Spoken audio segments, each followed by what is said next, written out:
Good morning, CaneSport. It's September 20th, 2021. I'm Gary Ferman, the publisher of CaneSport.com, joined as always by our managing editor, Matt Shodell, as we talk about the news of the day and really the weekend. And Matt, disappointing day at Hard Rock Stadium Saturday. And, Miami's had a lot of disappointing days, unfortunately, the last couple years since Manny Diaz became head coach. But they're really starting to compound themselves now, and it's obviously becoming problematic for the program. And I wrote about it Saturday. I'm listening to everybody, all the different groups, the media, the former players, the fans, and I think what we're starting to see is, and the terminology I used was that Manny's run out of hall passes, and I honestly, I don't think it's unfair. I mean, it's this program is at a crossroad right now, and there's a story on the website this morning about a top defensive line recruit, Anthony Lucas. His dad went to Miami. This kid is one of the top defensive line recruits in the country. His next visits this fall are going to be Texas A&M, LSU, Notre Dame, and Alabama. I mean, that tells you the level of player that he is.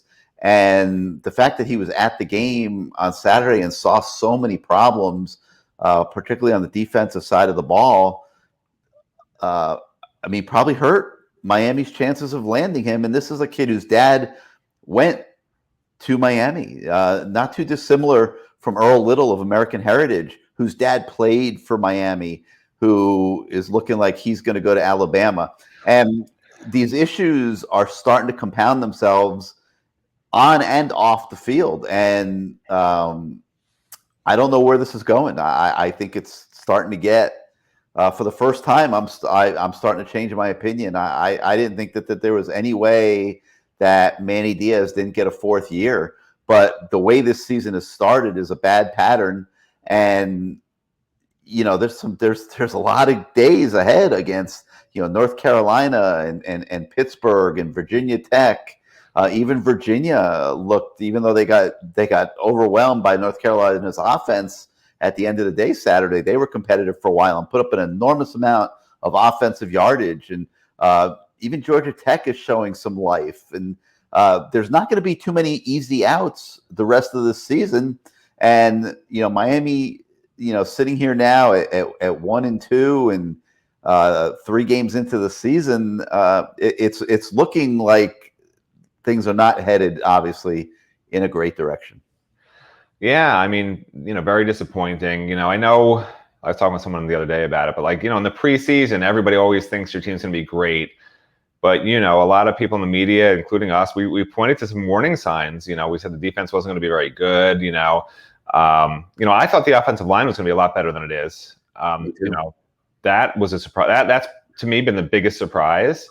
And there was an interesting comment I thought from Manny Diaz in the post game, because the defense has been atrocious to me, and it bothered me. I think we mentioned this on one of the CaneSport Good Morning CaneSports last week, how Manny was pointing out that in the prior game against App State, the team was above its bar. It averaged 4.0 yards a carry, but like I discussed with you, I said, well, one of those rushes was a negative 28-yard rush that was on a snap over the punter's head that went for a safety. That was counted against the rush yards. You take that out, they ran for they held App State to 3.2 yards per carry in the stat sheet, but it really was 4.0 or 3.8 or 4.0 when you take out that negative 28-yard play. And it's like, Manny knows the numbers, he's not dumb, but the fact that he was manipulating it like that instead of and saying what a great job they did, 3.2 yards a carry, when it wasn't true really against the running game. And then this week, I found it very interesting. After the game, he was asked if he thinks the team is, physical enough tackling in practices, because we watch practice and they don't. I asked him the question. Yeah, it was a great question. They don't tackle each other. They tackle tires. They do all sorts of different technique stuff, which is great. But if you go back to that first blog we did with Tyreek Stevenson, he says, well, at Georgia, there was so much hitting because it's so physical in the SEC, and we just don't hit very much at Miami, in fall camp. And then part of Manny's answer to you was, well, we avoided injury, right? By doing the way we do it, which I understand. There are going to be injuries when you do full contact, but it's almost like you have to do that and risk the injuries. And they always preach this next man up. Well, if you're so worried about injuries, what about the next man up philosophy? It's one or the other. And like, they're paying the price for how they coach the entire offseason to keep the team healthy. And it doesn't work. Like, this team clearly is not ready to tackle any kind of opposition these first 3 games. And maybe it works okay when you're playing Bethune-Cookman in game 1 and some other pushover in the 3rd game and maybe a halfway decent team in the 2nd game, which is normal. But when you're opening against Alabama and an App State team that's good, very good, excellent for its level of play, good for, a normal Miami opponent, not great, and then a Michigan State team, is going to be a physical running team. Like, you can't afford to do that. They made a major miscalculation deciding to keep the team healthy versus getting the team ready to tackle. And they're the worst tackling team in all of college football. It's unbelievable. And it's not even close. And to me, that's the reason. And Manny's answer for it was that we had to stay healthy is ridiculous. Like, you can't win the way they practiced. It's very disappointing to me. Everything that's happened this season has been just so disappointing, because I really hoped the offense would be great. It's not. I knew the defense wouldn't be good, but I figured, it'll be some exciting games, 41-38 games and whatever, things like that. It's just been a disaster first 3 games. For the season, I looked at the schedule. I tried to be optimistic. I thought the offensive line would be better than what it's turned out to be. I knew they would have defensive problems, but I thought they could eke out most games like what they were dealing with yesterday. And I'm expecting almost every game to be like that. What we saw yesterday, I think, is going to become the norm. They're going to be tight games. It was a tight game going into the 4th quarter. They're going to be hard-fought games. And in those situations, with a team that's run-of-the-mill, middle-of-the-pack type of team in college football, you're going to win some, you're going to lose some. And they won Appalachian State. They lost Michigan State. Very similar type games, really, kind of. If you look at it, Appalachian State gave them a very tough ball game, and obviously so did Michigan State. But I think, Matt, that this is what we're going to be looking at the whole season. And I'm obviously concerned. I don't think I would make the same prediction of 9 wins that I made before the season. I probably would slide that down to maybe 7 or 8. But they're going to be hard-pressed to even do that the way they're playing right now. They're going to have to show improvement. Yeah, they can't keep playing this way. And there's so many things that bother me about this last game, and really all 3 games. But the biggest thing to me, and I turned to, we were in the press box, 4th quarter starting. I said, hey, Miami's only down by 3. It's 100 degrees on that field. There's no breeze at all on that field. We looked at those flags the entire game. They weren't even moving. And the sun was out the whole first half. It was a little cloudy the second half.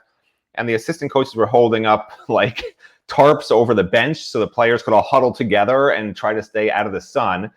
But this is Michigan State. They don't practice in this all fall. I would say going into that game, if I knew Miami was going to be down 3 points entering the 4th quarter, I would have said, I'm pretty confident Miami's going to win, because Michigan State's these big kids. I mean, you look at their defensive and offensive line, these are big kids that are just going to get worn down. And instead, Miami looked like they were the ones that were gassed in the 4th quarter. I mean, how does that happen? Like, I just talked about the tackling problems and how I blame that on fall drills and the coaching. I mean, how did the coaches let that happen? Like, how are you not just running them into the ground in the 4th quarter? I mean, they didn't try to run the ball the entire game. Neither of their lines was able to dominate successfully. And in the 4th quarter, they were dominated 21-3 in the 4th quarter against a team that had to turn on heat in its practice facility the last week just to try and figure out how hot it might be in Miami. Like, you can't acclimate like that. Miami has had all summer to acclimate, and that's what happened. That was shocking to me. Well, I think what we saw was a Michigan State head coach and his staff that covered every detail in their game plan, and all the way down to the support staff holding up the tents over the players on the sideline. And I think what has kind of happened here is opening the season with Alabama, which absolutely was a good thing, because I think it's important that everybody associated with Miami football live in reality. And you need to understand where this program really is, and if there's any potential for where it's going. And with all apologies, to Manny and the $4 million that he's making every year, and they're now $15 million at least if you look at the buyout to Temple and everything. Their investment in Manny is $15 million at this point. And it's like, with all respects to that, it is important for people to know where this program is. And I don't buy for 1 second, and maybe I'm right, maybe I'm wrong. I don't buy for 1 second that Miami football can't still be Miami football. I think it absolutely can. It is about the quality of the work that's being done in the building. And it starts with the athletic director and trickles down. And Matt, one of the most horrifying things I saw at that game yesterday, and again, with all apologies to whoever's responsible for this, but you're honoring the 1991 national championship team at that game yesterday, and you're bringing them out at halftime to be honored. And they literally walked them out there for a photo op. There wasn't a word spoken by Dennis Erickson. There wasn't a word spoken by Gino Torretta. There wasn't a video put up on the Jumbotron screens showing all the great moments of the 1991 season that culminated in a national title. I mean, it was disgraceful. I mean, it's like, to me, it starts at the top. How do you not demand better than that all the way down, through the organization? And I think we're seeing a carryover. And like I talked about the game plan yesterday, look at the precision. Go back and look at the highlights, everybody. Look at the precision that Michigan State was running those bubble screens. Just the simple bubble screen play, and how well timed that they had it. And it was geared towards, hitting the hole, being physical at the point of attack, and exploiting Miami's problems tackling. And I mean, it was brilliant the way they were doing it. And they did it perfectly every single time. You could see the work that went into it, the thought that went into it. I think what we're seeing is, getting back to Alabama, is that there was a very thorough scouting report done on Miami for the season opener.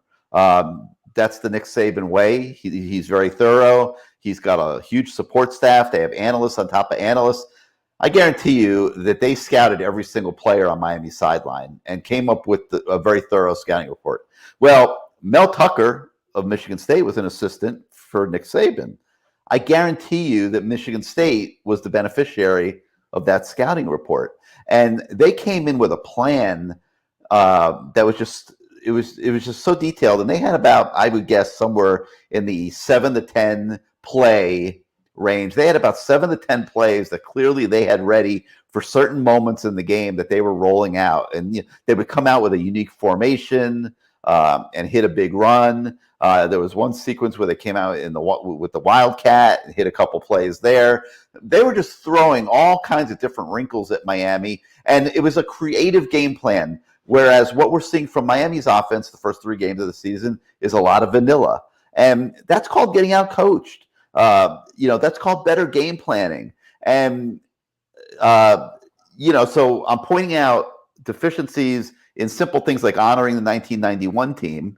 And now we're talking about deficiencies in game planning for games and things like that. And there is, I've called it a country club in the past, but the details just are not getting covered, and little things are falling apart, and they're all adding up. And now you have the appearance of a program in distress. And Florida hosting Alabama on Saturday and battling them to the final play and having it be a tight game was just the nail on the coffin for just a horrendous Saturday. Because what that showed was that you can compete with Alabama. You can push that team to the limit. They are not unbeatable. They are not insurmountable. And the fact that Miami was not even competitive in the opener just added to the horrible look of the start of the season.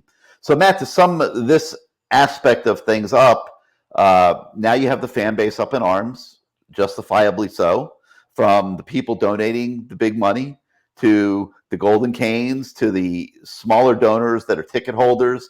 Everybody's up in arms over what they're seeing so far this season.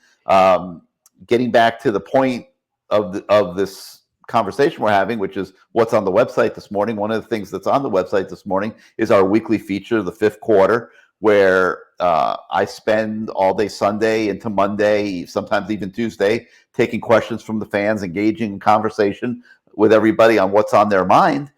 And the tone of it is obviously distress. I mean, people want to see Blake James replaced. They're starting to realize that he set this program back years by not doing a proper coaching search and not going out and getting Miami the most qualified, seasoned head coach that it could get. And again, I don't blame Manny for this. I've been very consistent. I don't want to be accused of attacking Manny Diaz. I absolutely am not.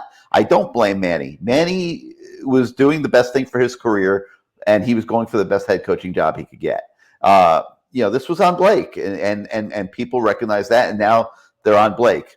So does Blake James survive all this? I mean, people are asking. They want to see him dismissed. I have never, Matt, seen any inclination by anybody at the University of Miami to fire Blake James. I don't think they want to fire Blake James. I don't think that that's right now been contemplated. But if this season continues to go in the next direction, you have to ask the question: can you trust Blake James to hire the next coach? And Jim Larrañaga is getting older too. We don't know how many more years he's going to choose to coach. I don't see his job being in jeopardy, and it certainly shouldn't be when you look at the things he's done for the program. But this whole athletic department is at a crossroads with everything right now, and I think it's a legit question: can you trust Blake James to take this program into the next 5-10 years and make quality hires? Will the new potential head coach be okay with Blake James as athletic director? I'm looking at the successful programs around the country. The one constant is they all have heavyweight athletic directors who get things done, who build amazing facilities. You guys that are listening, if you want to see what I'm talking about, go take a look at the University of Georgia's new athletic complex that's being built for football. You could search it on YouTube and find the one where the athletic director is giving a tour of the facilities. I mean, it's absolutely amazing. And this is what Miami is competing against: better, bigger. And, they're going to need, whether it's this year, next year, whenever it is, I think we can see where this is heading. They are going to need the freaking alpha of all alphas to take this football program in their hands if it's ever going to bridge the gap on these other programs, and it can do it. And, the question is going to be, can Blake keep up with that? Does Blake have it in his toolbox to be that kind of athletic director? He's been AD, I guess, 9 years now. The program is not in good shape. Football, basketball, even baseball, is not in the greatest spot right now. I think Gino Damari, he has the access to resources to keep improving facilities, and his dad just donated money to put a new scoreboard at Marklight Stadium. I think Larrañaga obviously has the pedigree to bring basketball back. I think basketball will be better this year. But the point is that this is not a thriving athletic department by any stretch. So there's a lot of things for the Board of Trustees to look at right now, when it comes to athletics and it comes to the performance of the jobs that are being done for a lot of millions of dollars. It's not like you don't pay somebody $4 million with no expectations. I don't care what business you're in. And I had this discussion with a business person in the last day or two, and they made a great point. Like it is a business, and a business is about the quality of the people that you're able to hire and the job they're able to do. Period. It doesn't matter if you're the CEO of IBM or you're the CEO of Miami Athletics. You better have high quality people that are performing at a high level if you're going to get the results that the people in South Florida expect. So to sum it all up, Matt, and I know I maybe got a little long-winded here, but I've been asked so many of these questions over the weekend in that fifth quarter feature. And, the thing people have to understand about us at CaneSport is it's not our role to hire and fire people. Like, we report on what's happening. We give you opinions on what we see based on the experience that we have. And yes, we have a lot of experience in this business and doing it. But it's not our place to fire Blake James. It's not our place to fire Manny Diaz. We present the facts. It's up to you guys to make the interpretations that you want to make. We will give you opinions from time to time on the show, in our columns, and those kind of things. But, you can't suggest that it's my responsibility to make those decisions. It's not. It's the Board of Trustees, and we'll report on it the best that we can. There's going to be times where we maybe can't necessarily compromise certain things that might be going on, and it wouldn't be right even. But I mean, we try to be honest with you guys. We try to give it to you straight. We give you honest opinions, good and bad, and that's the best we can do. So the fifth quarter feature is still on the website this morning. For those of you that didn't get a chance to experience it over the weekend, I encourage you to read through that. There's several hundred posts I think in there now discussing all these different issues. And but Matt, to sum up the weekend, it's a program at a crossroad. No question about it, and they get a pass this weekend with Central Connecticut or whatever the hell that team is, Central Connecticut State or whatever is coming in. I mean, they're non-competitive. It should be a blowout. I personally would give the Eric King the weekend off. Give Jake Garcia, Tyler Van Dyke some playing time this weekend. Start to develop the talent in the program. There is no reason to roll the veterans out against this team. This team is not competitive at all, and it's a great time to give young players, time. James Williams, Cam Kinchins, Leonard Taylor. Would love to see him get to extended time this weekend. Let's see what he can do in this game. I mentioned Garcia, Van Dyke. To start developing the talent in the program. Let's see what they can do, and give the older kids that you're going to need to be ready for Virginia an extra couple days to just keep working on their fundamentals and get ready for that tilt. So to sum it all up, the weekend up, Matt, your final thoughts. Yeah, I mean, here's the danger. Here's what's going to happen, okay? Central Connecticut State, just so everyone knows, has a stadium that they share with the women's lacrosse team. It seats 5,000 people. It looks like a miniature version of Travis Powell almost. So here's what's going to happen, okay? They're going to play their backups. The backups are going to look amazing. They're going to beat this team 80-0, and everyone is going to clamor for all the backups to be starters the following game. And when Manny Diaz doesn't do it, they're going to freak again. And that's what's going to happen. And I hope they get rid of these touchdown rings and the turnover chain. Enough with that for the rest of the year. I would take that away from this team until they prove they can win a bunch of games. I mean, the thing with Manny is he's a survivor. Like they lost that game, those last three games, the FIU, Duke, Louisiana Tech, and then everyone wanted him fired.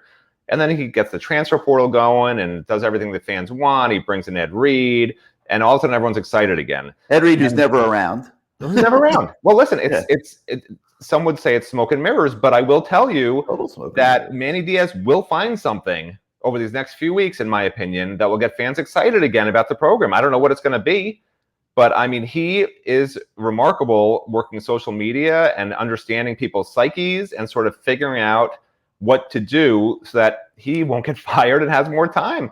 But the danger is if they're not winning games and if there remains to be this outcry, it just kills recruiting. I mean, you can't lose 5 or 6 games and fans are calling for your head, and you go into the off season and other coaches, other places are telling your recruits over 2023 and beyond, this guy's not going to be there. Why would you want to go to this school where you don't even know who your position coach is going to be in 2 years? I mean, you know how it goes.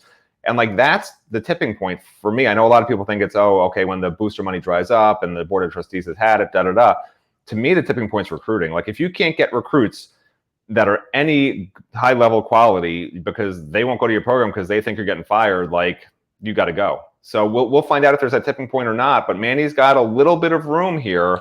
The ACC hasn't even started yet to work his, social media magic again, so to speak, and, maybe get some people, thinking this team will be all right. And maybe that does involve, starting 6 true freshmen, against Central Connecticut State, and then keeping them going the following game and saying, hey, they weren't ready. Look, we coached them up. Now they're better. And maybe, having James Williams start and a bunch of other guys, maybe even a Jake Garcia starts one of these ACC games and is amazing, and people get excited again. There'll be something that Manny will try to do to get the fan base excited again. Probably not about this season, because we know where this is heading, but about next season, which is what he did after that fiasco when Miami lost those final 3 games. So my final thought would be, Manny will figure something out to get people excited about next year. And if he's successful, he'll get another year. And if he's not successful and the fans are still out to get him, recruiting is going to get killed, and Miami's not going to have a choice. Yeah, the other thing I want to comment on really quickly is obviously there's a lot of interest in Mario Cristobal for this job. And I never heard. Who are you talking about? Yeah. You never mentioned him before. Never heard his name before. I never heard you mention him before. Yeah, and the timing couldn't be worse. I mean, Mario has everything going at Oregon, and you can make the argument, which I think I did at the time, that he should have gotten the job, 2.5 years ago or whatever.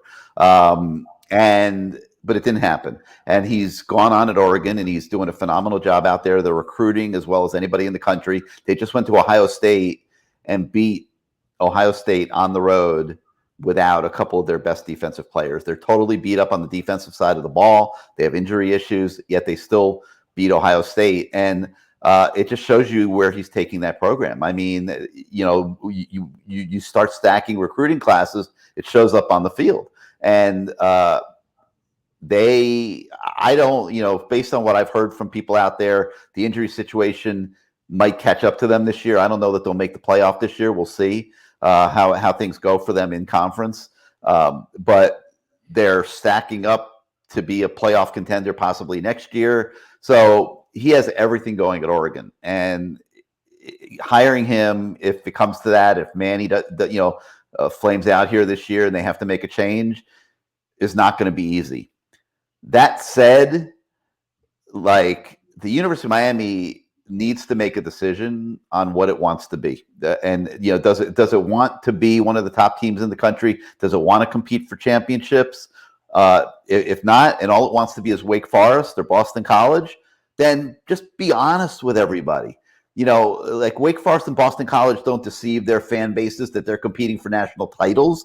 Purdue doesn't deceive their fan base that they're competing for national titles. Be honest about if you're not all in and you don't want to spend the money and you don't want to, and I'm not just talking about the head coach's salary. I'm talking about hiring the best coaches, hiring the best support staff, the best strength coaches. That's what these successful programs are doing. It is about the people. Okay. And if you're going to end up making another change and you are not, Board of Trustees, going to make the commitment to this program that needs to be made to go make the greatest run that could ever be made at a guy like Mario Cristobal, and not just Mario, we're going to pay you $8 million. No, that's not what it's about. It's about, Mario, we're going to pay you what you're going to get paid and what you deserve, but we're also going to do A, B, C, D, E, F, G. We are going to set you up to be successful. And if that's where this goes and a change needs to be made, then the Board of Trustees of this university and President Frank need to sit down with themselves and have an honest conversation of how serious they are about being a top shelf program. And if they're not, then freaking look Carol Sofer in the eye and say, Carol, thank you so much for your $14 million, but we're not serious about being one of the top teams in the country, and we're not looking to make that type of commitment. It's not worth the extra $5 million or $10 million a year in our budget to go do that.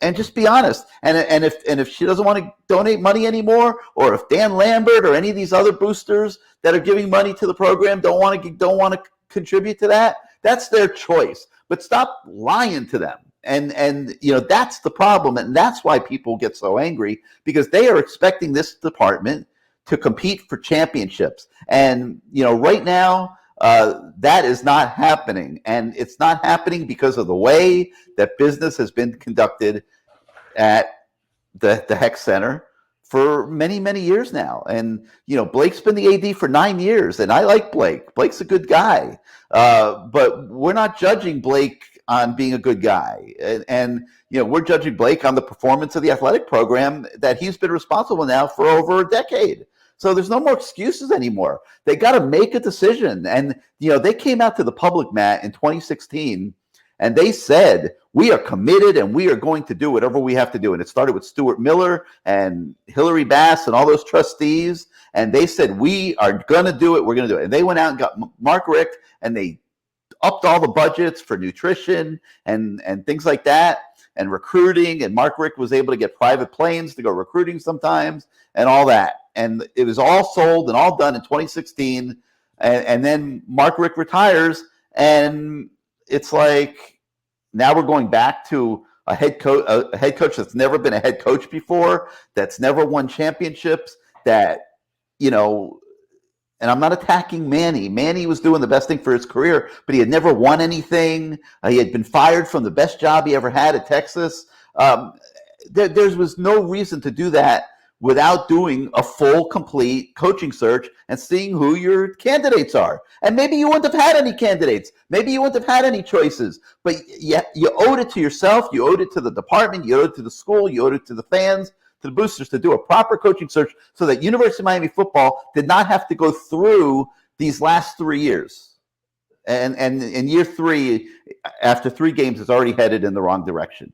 And, it's just, you can't conduct business like this. And the upper levels of this university need to sit down and decide what they want to be and what they're going to be, and then either act on it by putting a package together that's somebody like a Mario Cristobal. And maybe Mario's not the best guy. To my eye, he checks off every box of what this program needs. I've been covering this program for 40 years. I hope by now I have a pretty good feel for what it needs. You better get an alpha dude in that office, a guy like a Butch Davis, a Jimmy Johnson, a guy with that type of just mindset and day-to-day killer mentality to run that program. If you think you're going to go compete with Alabama and Georgia and Ohio State and all these programs without that alpha dude in that office, forget about it. Not happening.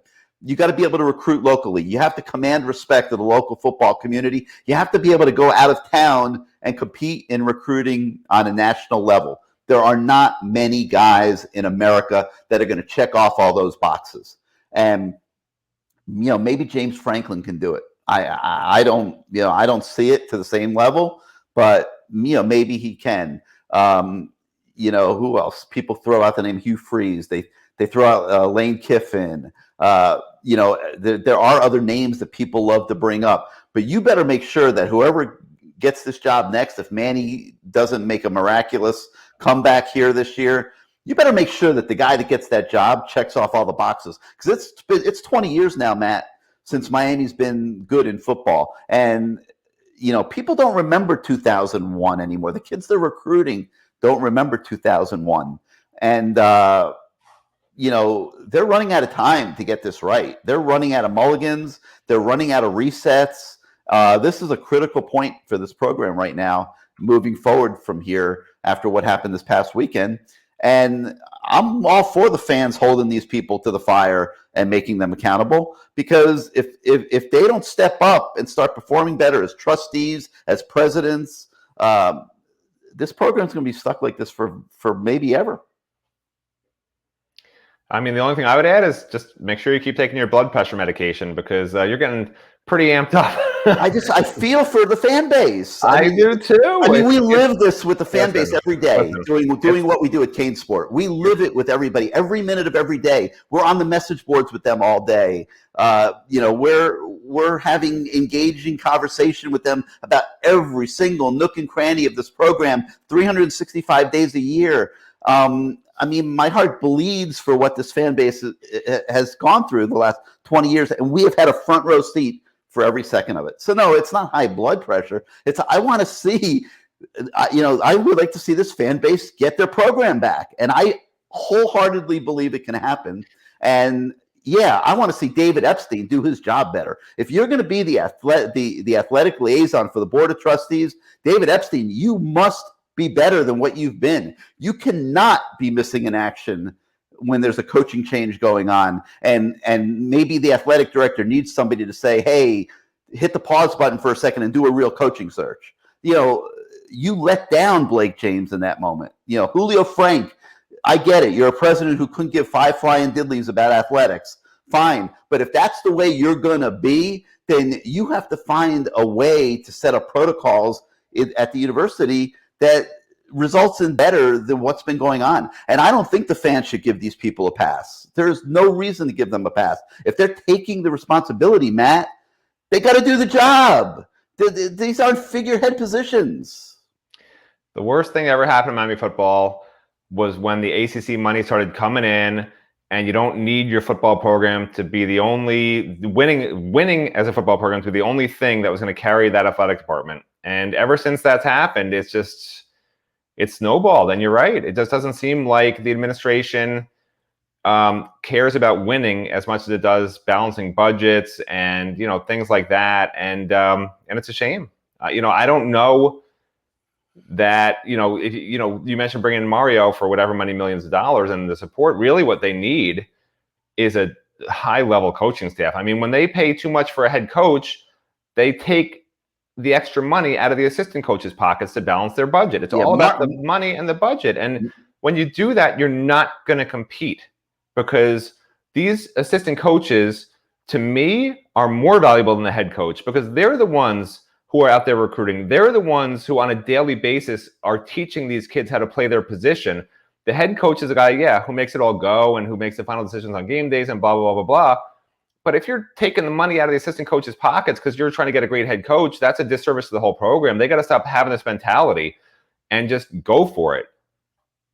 Mario Cristobal, don't even have a conversation with that guy unless you're bringing to the table the budget to hire the best coaching staff in America. It's like, don't waste his time. That guy's got a juggernaut going on at Oregon. I mean, he's an alumnus of this university.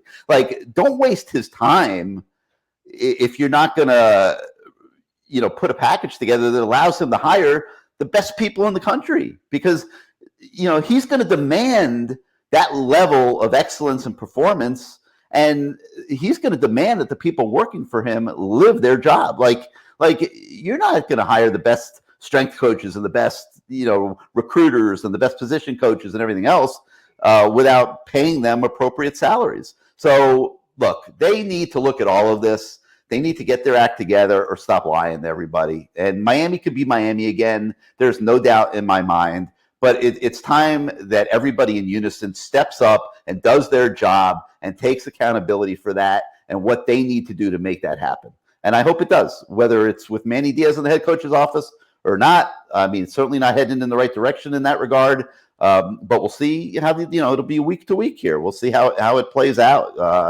They'll be 2-2 after this Saturday, and then the ACC schedule starts. And it's going to be a lot of close games, a lot of tough, up and down moments, and we'll see how it shakes out. All right, Matt. So we talked about the Anthony Lucas story. He's a high profile recruit. You get some really good insight into how he and his dad were looking at things this weekend. I think you'll like that story. Getting back to some of the other things off of the game, you've got our By the Numbers feature where Pro Football Focus, Brent Rollins breaks down the grades and trends from the game. I thought it was really insightful this week. If you haven't had a chance to read that, I encourage everybody to take a look at that. You've got Rambo. I mean, he talks a little bit about Rambo having a big game in that story. He talks about the missed tackles, 30 tackles missed in the Michigan State game, 30 tackles, and Miami sizing up as the worst tackling team in the country. DJ Scaife, points out DJ Scaife made a comeback in that game, actually played a pretty good game. On the flip side, Corey Gaynor, absolutely horrendous at the center position. So on defense, Jared Harrison-Hunt has taken a step forward the past week or two. You could take a look at how his grades shaped up. So we urge you to go ahead and review all of that coverage on the website this morning. We're also going to have Manny Diaz, a couple media availabilities today. We'll be interested to see what he's saying. We'll be talking to Rhett Lashley around midday. That'll be on the website. So a lot for you to dive into here today. And we also have a basketball story. A young man visited campus this weekend, a power forward. We spoke to him, and you can get a feel for where he stands with the Hurricanes as well. So football, basketball, recruiting, it's all there for you to absorb. The message boards are hopping. Get in there and give your opinions on how you feel about all of these different issues that are being bandied about. And we'll be back with you tomorrow morning with another Good Morning CaneSport. And we've got CaneSport Live tomorrow night at 8, the Lamar Thomas Show Wednesday night at 8. There'll be a lot more conversation on all these issues that we've covered today. So for Matt Shodell, I'm Gary Ferman. We've given you a lot to absorb there, and wish everybody a great day. We'll see you tomorrow, everybody.